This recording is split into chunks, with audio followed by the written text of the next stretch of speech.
ನಮಸ್ಕಾರ, ನನ್ನ ಹೆಸರು ಡಾಕ್ಟರ್ ಕಾರಡಿ ಶ್ರೀಧರ್ ರೆಡ್ಡಿ. ನಾನು general and stapler surgeon in treatment range hospital, KPHP colony, Kukatpally. ಅಸಲಿಗೆ ಬೆಲನಿಟಿಸ್ ಅಂದರೆ ಏನು, ಬೆಲನೋಪಾಸ್ಟೈಟಿಸ್ ಅಂದರೆ ಏನು ಅಂತ ಈ ದಿನ ತಿಳ್ಕೊಳ್ಳೋಣ. ಈ ಬೆಲನಿಟಿಸ್ ಆಗಲಿ ಬೆಲನೋಪಾಸ್ಟೈಟಿಸ್ ಆಗಲಿ ಬರೋದಕ್ಕೆ ಮುಖ್ಯ ಕಾರಣಗಳೇನೆಂದರೆ ಡಯಾಬಿಟಿಸ್, ಶುಗರ್. ಡಯಾಬಿಟಿಸ್ ಯಾವಾಗ ಅಟ್ಯಾಕ್ ಆಗುತ್ತೋ ಪುರುಷರಿಗೆ ಅಂಗದ ಮುಂದೆ ಇರುವ ಚರ್ಮ ಏನಿರುತ್ತೆ ಅದು ಒಂದು ಕ್ವಾಲಿಟಿನ ಕಳ್ಕೊಳ್ಳುತ್ತೆ. ಕ್ವಾಲಿಟಿ ಹೋಗೋದ್ರಿಂದ ಎಲಾಸ್ಟಿಸಿಟಿ ಅನ್ನೋದು ಕಡಿಮೆ ಆಗುತ್ತೆ. ಎಲಾಸ್ಟಿಸಿಟಿ ಕಡಿಮೆ ಆಗೋದ್ರಿಂದ ಚರ್ಮನ ಶುಭ್ರ ಮಾಡ್ಕೊಳ್ಳೋಕ್ಕೆ ಆಗದೇ ಇರೋದ್ರಿಂದ, ಆ ಪ್ಲೇಸ್ ಹೈಜಿನಿಕ್ ಆಗಿ ಮೇಂಟೈನ್ ಮಾಡೋಕ್ಕಾಗದೇ ಇರೋದ್ರಿಂದ ಅಲ್ಲಿ ಸ್ಮೆಗ್ಮಾ ಅನ್ನೋದು ರಿಲೀಸ್ ಆಗುತ್ತೆ. ಆ ಏರಿಯಾ ಪೂರ್ತಿ ಬೆಂದಿರೋ ಹಾಗಾಗೋಗೋದು, ಕೆಂಪಗಾಗೋದು, ಕ್ರ್ಯಾಕ್ಸ್ ಫಾರ್ಮ್ ಆಗೋಗೋದು, ಸಿಕ್ಕಾಕೊಳ್ಳೋದು, ಅಷ್ಟೇ ಅಲ್ಲದೆ ಒಣಗೋಗೋಗೋದು, ಉರಿ ಆಗೋಗೋದು, ಇಂಥವೆಲ್ಲ ನಾವು ಆಗಾಗ ನೋಡ್ತಿರ್ತೀವಿ. ಅಸಲಿಗೆ ಬೆಲನಿಟಿಸ್ ಅಂದರೆ ಏನು, ಬೆಲನೋಪಾಸ್ಟೈಟಿಸ್ ಅಂದರೆ ಏನು ಅಂತ ಇದನ್ನೇ ತಿಳ್ಕೊಳ್ಳೋಣ. ಸೊ ಪುರುಷರಲ್ಲಿ ಶುಗರ್ ಅಟ್ಯಾಕ್ ಆದಾಗ ಏನಾಗುತ್ತೆ ಅನ್ನೋದನ್ನು ಇದನ್ನೇ ತಿಳ್ಕೊಳ್ಳೋಣ. ಇದು ಅಂಗದ ಒಂದು ಸ್ಟ್ರಕ್ಚರ್.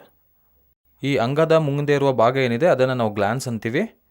ನಮಗೆ ಮೇಲಿನ ಚರ್ಮ ಏನಿದೆ, ಈ ಮೇಲಿನ ಚರ್ಮ ಸ್ಟ್ರೈಟ್ ಆಗಿರುತ್ತೆ, ಕೆಳಗಿನ ಮಾತ್ರ ಇಲ್ಲಿ ಅಟ್ಯಾಚ್ ಆಗಿರುತ್ತೆ. ಹೀಗೆ ಈ ಅಟ್ಯಾಚ್ಮೆಂಟೇ ನಮಗೆ ನಾವು ಫ್ರೆನ್ಯುಲಮ್ ಅಂತ ಕರಿತೀವಿ. ಯೂಶಲ್ ಆಗಿ ಮೂತ್ರ ಪಾಸ್ ಮಾಡಿದಾಗ ಏನಾಗುತ್ತಂದರೆ, ಮೂತ್ರ ಪಾಸ್ ಮಾಡಿದಾಗ ಮೂತ್ರದಲ್ಲಿರೋ ಶುಗರ್ಸ್ ಎಲ್ಲ ಈ ಚರ್ಮಕ್ಕೆ ಕಂಟಿನ್ಯೂಸ್ ಆಗಿ ಅಂಟಿಕೊಳ್ಳೋದ್ರಿಂದ ಇಲ್ಲಿ ಒಂದು ರೀತಿಯಾದ ಇನ್ಫ್ಲಮೇಷನ್ಸ್ ಪ್ರೊಸೆಸ್ ಅನ್ನೋದು ನಡೆಯುತ್ತೆ. ಇನ್ಫ್ಲಮೇಟರಿ ಪ್ರೊಸೆಸ್ ಅಂತೀವಲ್ಲ, ಇದು ಇನ್ಫೆಕ್ಷನ್ ಅಲ್ಲ. ತುಂಬ ಜನ ಇನ್ಫೆಕ್ಷನ್ ಅಂದ್ಕೊಳ್ತಾರೆ, ಇದೊಂದು ಇನ್ಫ್ಲಮೇಷನ್. ಸೊ ಇನ್ಫ್ಲಮೇಷನ್ ಪಾಸ್ ಆಗೋದ್ರಿಂದ, ಅಲ್ಲಿ ಸ್ಟಾರ್ಟ್ ಆಗೋದ್ರಿಂದ ಈ ಚರ್ಮ ಮಾಮೂಲಿಯಾಗಿ ಎಲಾಸ್ಟಿಕ್ ಆಗಿರುತ್ತೆ. ಯೂಶಲ್ ಆಗಿ ನಿಮ್ಮೆಲ್ಲರಿಗೂ ಗೊತ್ತು, ಅಂಗದ ಮೇಲಿರುವ ಚರ್ಮ ನಾವು ಹಿಂದೆ ಕೇಳಿದ್ರೆ ಹೀಗೆ ಫ್ರೀಯಾಗಿ ಮೂವ್ ಆಗ್ತಾ ಇರಬೇಕು, ಯಾವುದೇ ರೀತಿ ರೆಸ್ಟ್ರಿಕ್ಷನ್ಸ್ ಇಲ್ದಂಗೆ ಸ್ಟಕ್ ಆಗದೆ ಫ್ರೀಯಾಗಿ ಮೂವ್ ಆಗಬೇಕು, ಅದು ನಾರ್ಮಲ್. ಯಾವಾಗ ಅದು ಅಬ್ನಾರ್ಮಲ್ ಆಗಿದೆ ಅಂದರೆ, ಸರಿಯಾಗಿ ಹಿಂದಕ್ಕೆ ಮೂವ್ ಆಗಲ್ವೋ, ಟೈಟ್ ಆಗಿ ಮೂವ್ ಆಗುತ್ತೋ, ಹಿಂದಕ್ಕೆ ಎಳೆಯೋಕೆ ಸಾಧ್ಯನೇ ಆಗಲ್ವೋ ಅಂಥದನ್ನು ನಾವು ಫೈಮೋಸಿಸ್ ಅಂತ ಕರಿತೀವಿ. ಹಾಗಾದರೆ ಯಾವಾಗ ಶುಗರ್ ಪೇಷಂಟ್ಸ್ಗೆ ಈ ಶುಗರ್ ಯಾವಾಗ ಇದಕ್ಕೆ ಅಟ್ಯಾಚ್ ಆಗ್ತಾ ಇರುತ್ತೋ, ಅಟ್ಯಾಚ್ ಆಗೋದ್ರಿಂದ ಈ ಏರಿಯಲ್ಲಿರೋ ಸ್ಕಿನ್ ಏನಿದೆ, ಈ ಸ್ಕಿನ್ ಅನ್ನೋದು ಹಾಳಾಗುತ್ತೆ.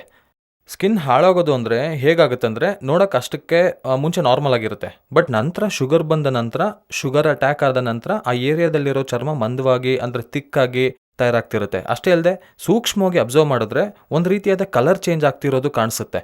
ಲೈಟಿಶ್ ಕಲರ್ ಆಗ್ತಿರುತ್ತೆ, ಲೈಟಿಶ್ ವೈಟ್ ಕಲರ್ ಆಗ್ತಿರೋದನ್ನು ಕಾಣಿಸುತ್ತೆ. ಅಷ್ಟೇ ಅಲ್ಲದೆ ನಮಗೆ ಚರ್ಮದ ಮೇಲೆ ಹೇಗೆ ಸ್ವೆಟ್ ಗ್ಲ್ಯಾಂಡ್ಸ್ ಇರುತ್ತೋ ಹಾಗೆ ಇಲ್ಲಿ ನಮಗೆ ಚಿಕ್ಕ ಚಿಕ್ಕ ಸೆಕ್ರೀಷನ್ಸ್ ಅನ್ನೋದು ರಿಲೀಸ್ ಆಗ್ತಿರುತ್ತೆ. ಇದನ್ನೇ ನಾವು ಸ್ಮೆಗ್ಮಾ ಅಂತ ಇರ್ತೀವಿ, ಬಿಳಿಯ ಬಣ್ಣದಲ್ಲಿರುತ್ತೆ. ಸೊ ನಾವು ಈ ಚರ್ಮನ ಹಿಂದೆ ಕೇಳ್ಕೊಂಡು ಆ ಏರಿಯಾ ಎಲ್ಲ ಪ್ರಾಪರಾಗಿ ಕ್ಲೀನ್ ಮಾಡ್ಕೊಳ್ತಾ ಇರಬೇಕು, ಹೈಜಿನಿಕ್ ಆಗಿ ಇಟ್ಕೋಬೇಕು. ಬಟ್ ಡಯಾಬಿಟೀಸ್ ಪೇಷಂಟ್ಸ್ಗೆ ಏನಾಗುತ್ತೆ ಅಂದರೆ, ಆ ಏರಿಯಾ ಎಲ್ಲ ಉಬ್ಬೋದ್ರಿಂದ ಅವರು ಈ ಹಿಂದೆ ಕೇಳಿಯೋಕ್ಕಾಗಲ್ಲ. ಒಂದು ವೇಳೆ ಹಿಂದೆ ಕೇಳಿಯೋ ಪ್ರಯತ್ನ ಮಾಡಿದ್ರು ತುಂಬ ನೋವು ಬಂದು ಅಲ್ಲಲ್ಲಿ ಕ್ರ್ಯಾಕ್ಸ್ ಕೂಡ ಆಗ್ತಿರುತ್ತೆ. ಚರ್ಮ ಎಲ್ಲ ಒಡೆದ ಹಾಗಾಗಿ ಸಿಗಾಕೊಂಡಂಗೆ ಆಗ್ತಿರುತ್ತೆ. ಕ್ರ್ಯಾಕ್ಸ್ ಆಗೋದ್ರಿಂದ ಏನಾಗುತ್ತೆ ಅಂದರೆ ಸೆಕೆಂಡ್ರಿ ಇನ್ಫೆಕ್ಷನ್ಸ್ ಒಳಗಾಗುತ್ತೆ. ನಾಳೆ ಫ್ಯೂಚರ್ನಲ್ಲಿ ಮತ್ತೆ ಯಾವಾಗಾದ್ರೂ ವೈಫ್ ಜೊತೆ ಸೇರಿದಾಗ, ಇಂಟರ್ಕೋರ್ಸ್ ಮಾಡಿದಾಗ ಆ ಒಡೆದಿರೋದ್ರಿಂದ ಇದು ಹೆಚ್ಚಾಗೋಗಿ ಅಲ್ಲಿಂದ ಸೆಕೆಂಡ್ರಿ ಇನ್ಫೆಕ್ಷನ್ಸ್ ಒಳಗಾಗಿ ಅದೊಂದು ರೀತಿಯಾದ ಇನ್ಫೆಕ್ಷನ್ಸ್ ಆಗೋದು. ನಾನು ಆಗಲೇ ಹೇಳಿದಾಗ ಆ ಬೆಳ್ಳನೆಯ ಅಂಟಾದ ಪದಾರ್ಥ ನಾನು ಹೇಳಿದ್ನಲ್ಲ, ಅದು ಅಂಟಾದ ಪದಾರ್ಥ ಆಚೆ ಬರೋದು ಆಗ್ತಿರುತ್ತೆ. ಸೊ ಒಂದು ರೀತಿಯಾದ ಫೌಲ್ ಸ್ಮೆಲ್ ಬಂದು ಅಂಟಾದ ಪದಾರ್ಥ ಹೊರಗೆ ಬರೋದ್ರಿಂದ ಅಲ್ಲಿ ನವೆ ಆಗೋಗೋದು, ತುರಿಕೆ ಆಗೋದ್ರಿಂದ ಆ ಏರಿಯಾ ಎಲ್ಲ ಸೆಕೆಂಡ್ರಿ ಇನ್ಫೆಕ್ಷನ್ಸ್ ಆಗೋಗಿ ಪಸ್ ಕೂಡ ಹೊರ ಬರೋ ಚಾನ್ಸಸ್ ಇರುತ್ತೆ. ಇದನ್ನೇ ನಾವು ಬೆಲನಿಟಿಸ್ ಅಂತೀವಿ. ಯಾವಾಗ ಈ ಬೆಲನಿಟಿಸ್ನ ನಾವು ಟ್ರೀಟ್ ಮಾಡದೆ ಹಾಗೆ ಬಿಟ್ಬಿಡೋದ್ರಿಂದ ಈ ಚರ್ಮ ಏನಿದೆ, ಈ ಚರ್ಮನ ನಾವು ಗ್ಲ್ಯಾನ್ಸ್ ಅಂತೀವಲ್ಲ, ಅದು ಅಂಟ್ಕೊಳ್ಳೋಕ್ಕೆ ಸ್ಟಾರ್ಟ್ ಆಗುತ್ತೆ, ಅಂಟ್ಕೊಳ್ಳುತ್ತೆ. ಚರ್ಮ ಅನ್ನೋದು ಈ ಗ್ಲ್ಯಾಂಡ್ಸ್ಗೆ ಅಂಟ್ಕೊಳ್ಳುತ್ತೆ. ಹೀಗೆ ಅಂಟ್ಕೊಂಡು ಈ ಗ್ಲ್ಯಾಂಡ್ಸ್ನ ಕೂಡ ಇನ್ಫ್ಲಮೇಷನ್ಸ್ಗೆ ಗುರಿ ಆಗ್ಸುತ್ತೆ, ಇಲ್ಲಾಂದ್ರೆ ಗ್ಲ್ಯಾಂಡ್ಸ್ನ ಕೂಡ ಹಾಳು ಮಾಡುತ್ತೆ. ಇದನ್ನೇ ನಾವು ಬೆಲನೋಪಾಸ್ಟೈಟಿಸ್ ಅಂತ ಕರಿತೀವಿ. ಸೊ ಬೆಲನಿಟಿಸ್ ಅಂದರೆ ಓನ್ಲಿ ಸ್ಕಿನ್ಗೆ ಮಾತ್ರ ಇರುತ್ತೆ. ಬೆಲನೋಪಾಸ್ಟೈಟಿಸ್ ಅಂದರೆ ಅದು ಅಡ್ವಾನ್ಸ್ಡ್ ಇನ್ಫ್ಲಮೇಟರಿ ರಿಯಾಕ್ಷನ್ ಇಂದ ಕೆಳಗಿರೋ ಗ್ಲ್ಯಾಂಡ್ಸ್ನ ಕೂಡ ಹಾಳು ಮಾಡುತ್ತೆ. ಇದನ್ನೇ ನಾವು ಬೆಲನೋಪಾಸ್ಟೈಟಿಸ್ ಅಂತೀವಿ. ಹಾಗಾದರೆ ಇದಕ್ಕೇನು ಪರ್ಮನೆಂಟ್ ಸೊಲ್ಯೂಷನ್ ಇಲ್ವಾ?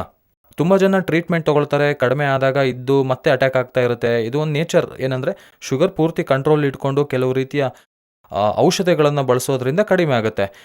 ಆದರೆ ಮತ್ತೆ ಇಮಿಡಿಯೇಟಾಗಿ 1 ವೀಕ್ನಲ್ಲಿ ಮತ್ತೆ ರಿವರ್ಸ್ ಆಗೋ ಚಾನ್ಸಸ್ ಇರುತ್ತೆ, ಮತ್ತೆ ಸ್ಟಾರ್ಟ್ ಆಗುತ್ತೆ. ಇದು ಒಂದು ರೀತಿಯಾದ ಸೆಲ್ಫ್ ಲಿಮಿಟಿಂಗ್ ಪ್ರಾಸೆಸ್ ಇದ್ದಂಗೆ, ಬರ್ತಿರುತ್ತೆ ಹೋಗ್ತಿರುತ್ತೆ, ಬರ್ತಿರುತ್ತೆ ಹೋಗ್ತಿರುತ್ತೆ.